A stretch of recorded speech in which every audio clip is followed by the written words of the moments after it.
But Trump had good advice. He told him, just have fun, and you know what? It seems like he did. I want to answer the question, but I want to actually give an introduction to myself a little bit, because I recognize a lot of Americans don't know who either one of us are. That's how you get the single cat ladies back on your side. You know, in some ways, you can't help but you kind of feel sympathy for J.D. Vance having to defend Donald Trump, who he himself openly denounced. It's kind of like being Diddy's defense attorney, you know? The clash between Jimmy Kimmel and J.D. Vance became one of those late-night moments that spread far beyond a single monologue, because Kimmel based much of his comedy on Vance's own speeches, debate appearances, and public record instead of relying on random insults. His jokes centered on the difficult balancing act Vance faced while defending Donald Trump during a campaign that was already under an intense national spotlight. Kimmel opened by poking fun at reports that Trump encouraged Vance to simply relax and enjoy the debate, then quickly turned to one of the night's most talked about clips. He replayed Vance introducing himself by saying many Americans still did not really know him, then flipped that introduction into a joke about trying to win over voters in an unexpected way. From there, Kimmel shifted to what he considered the bigger story. He reminded viewers that Vance had once been a vocal critic of Trump before later becoming one of his strongest allies, arguing that this dramatic change in position gave comedians plenty of material. By highlighting that contrast, Kimmel framed the entire segment around the idea that Vance's own political journey had become the real punchline, making the monologue as much about consistency as it was about comedy. First of all, Tim just said something that I agree with. I agree, and I actually think I agree with you. I actually agree with Tim Walz.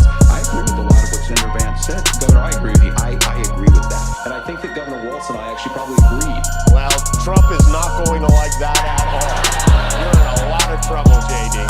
Kimmel kept the momentum going by focusing on another exchange from the vice presidential debate that quickly caught viewers' attention.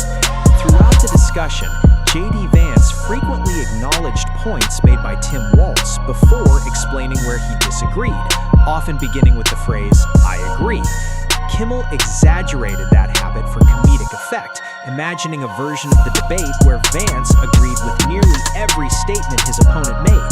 Each repeated "I agree" became funnier than the last because the joke built on itself, turning a simple debate phrase into an over-the-top running gag. The audience responded to the growing absurdity, laughing as Kimmel stretched the pattern further and further until it sounded as if Vance could not stop agreeing with anything that was said. Rather than relying on a single one-liner, Kimmel used repetition to transform an ordinary debate moment into one of the most memorable comedic highlights of the night. Trump, last night he posted an announcement. He said, I will be doing a personal play-by-play of the debate tomorrow between the brilliant J.D. Vance and the highly inarticulate tampon Tim Walz. I hope that cognitively challenged lion Kamala Harris will be listening so that she can again show the world how she will make up false facts and stories. I will be commenting on what is going on. Watch Truth Social tomorrow night. Watch Truth Social. You can barely even read Truth Social. Kimmel then took the joke in a different direction by imagining how Donald Trump might have reacted while watching the debate unfold. Playing up Trump's reputation for expecting unwavering loyalty from those around him, Kimmel joked that hearing his own running mate repeatedly say, "I agree," to the opposing side was probably not the kind of debate performance Trump wanted to see. He wrapped up the bit by teasing that Vance might have some explaining to do afterward, not because any real consequences were expected, but because the image itself was funny. From there, Kimmel leaned fully into the running gag, portraying every additional "I agree" as another moment that would make Trump increasingly uncomfortable. Rather than analyzing the candidates' policy differences, he focused on the optics of the exchange and how it might be interpreted by viewers. His point was that even an attempt to sound respectful or acknowledge an opponent's argument could quickly become comedy when viewed through the lens of modern politics. By repeatedly calling attention to the same phrase, Kimmel turned an otherwise ordinary debate habit into the centerpiece of his monologue. The audience responded because the joke required almost no extra setup, simply replaying Vance's own words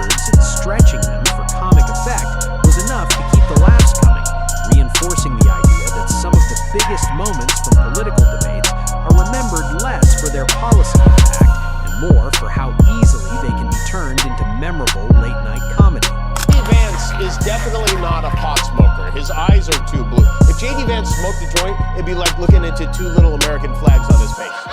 But he seems like he's high all the time. It seems like he ate a fistful of gummies. Over the summer, J.D. had a lot of trouble in a donut shop. After wrapping up his jokes about Trump's online posts, Kimmel changed gears and moved away from politics for a moment, turning his attention to J.D. Vance's on-camera presence.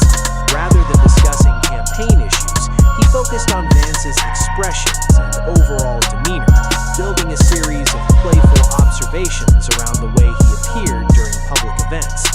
One joke centered on Vance's bright blue eyes, with Kimmel spinning an exaggerated story that they were so striking they looked almost unreal.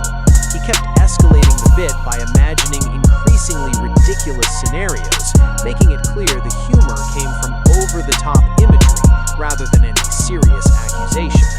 Kimmel then suggested that Vance often carried an unusually calm, almost distant expression, turning that impression into another recurring gag. The comedy wasn't based on facts about Vance's personal life, but on amplifying visual quirks that audiences might recognize from television appearances.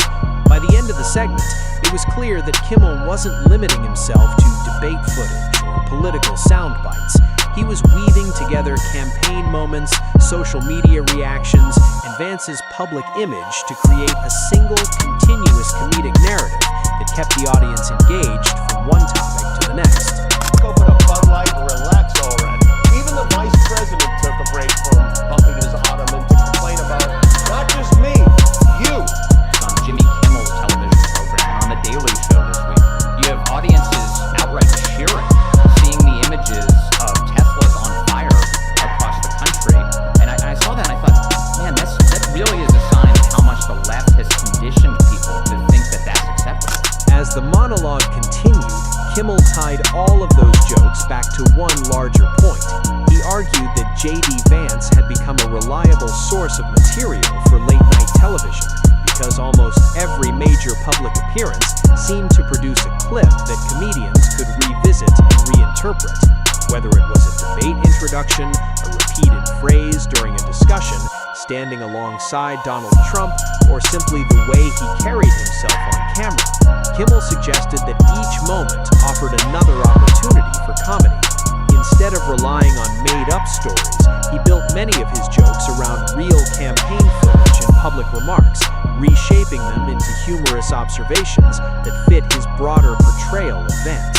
The result was a monologue with a consistent theme, where every punchline connected to the next and gradually built toward a wider narrative about Vance's evolving role in national politics.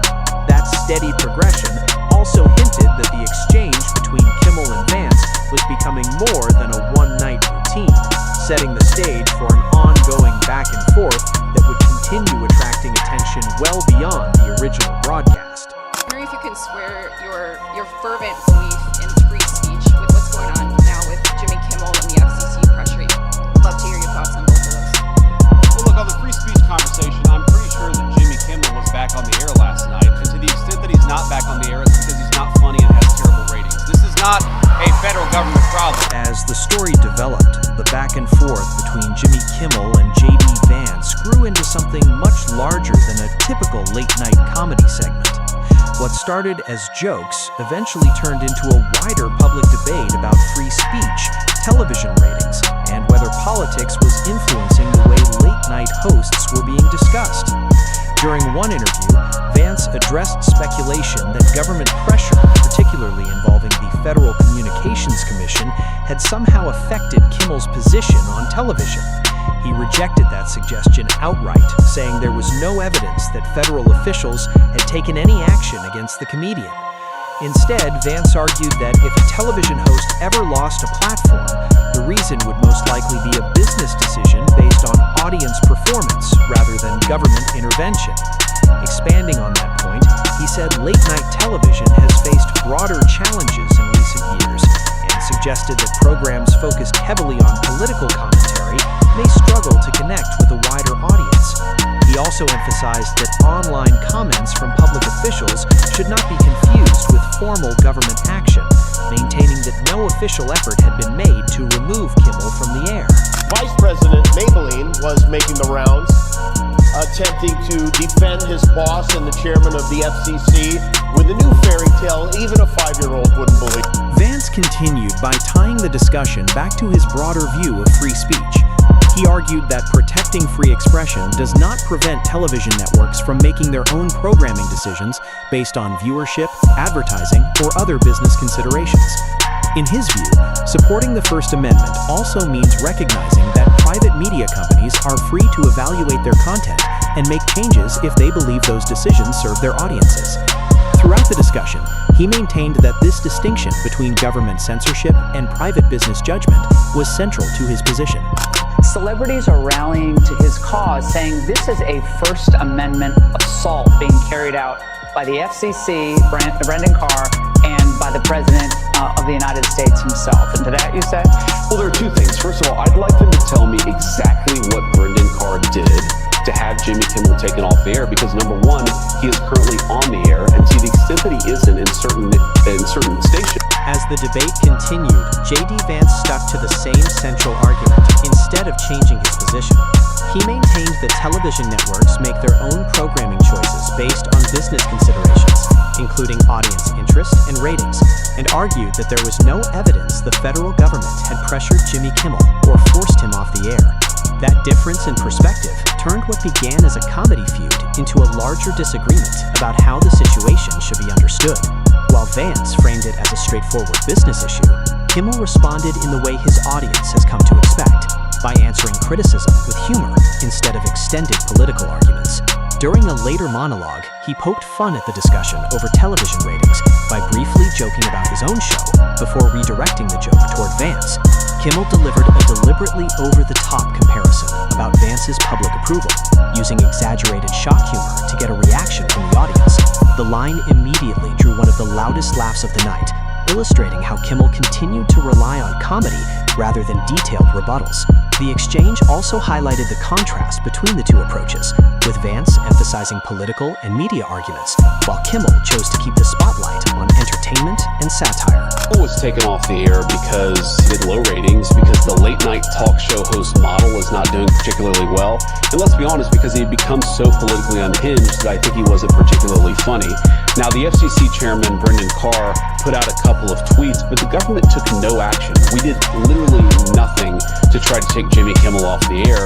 We believe in free speech. We also believe in the right of a television station or a network to cancel somebody because of low rating. As the debate continued, J.D. Vance stuck to the same central argument instead of changing his position. He maintained that television networks make their own programming choices based on business considerations, including audience interest and ratings, and argued that there was no evidence the federal government had pressured Jimmy Kimmel or forced him off the air. That difference in perspective turned what began as a comedy feud into a larger disagreement about how the situation should be understood. While Vance framed it as a straightforward business issue, Kimmel responded in the way his audience has come to expect, by answering criticism with humor instead of extended political arguments.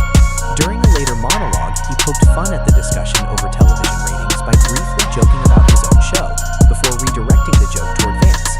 Kimmel delivered a deliberately over-the-top comparison about Vance's public approval, using exaggerated shock humor to get a reaction from the audience. The line immediately drew one of the loudest laughs of the night, illustrating how Kimmel continued to rely on comedy rather than detailed rebuttals. The exchange also highlighted the contrast between the two approaches, with Vance emphasizing political and media arguments, while Kimmel chose to keep the spotlight on entertainment and satire. My ratings aren't very good. Last time I checked, your ratings were somewhere between a hair in your salad and chlamydia. In 3.5 years, I'm not the one who's going to be doing mascara tutorials on YouTube. How did we wind up with a president and a vice president who wear more makeup than Kylie Jenner and Lady Gaga combined? As the exchange continued, Jimmy Kimmel showed no interest in answering J.D. Vance's criticism with detailed arguments about ratings or television industry trends.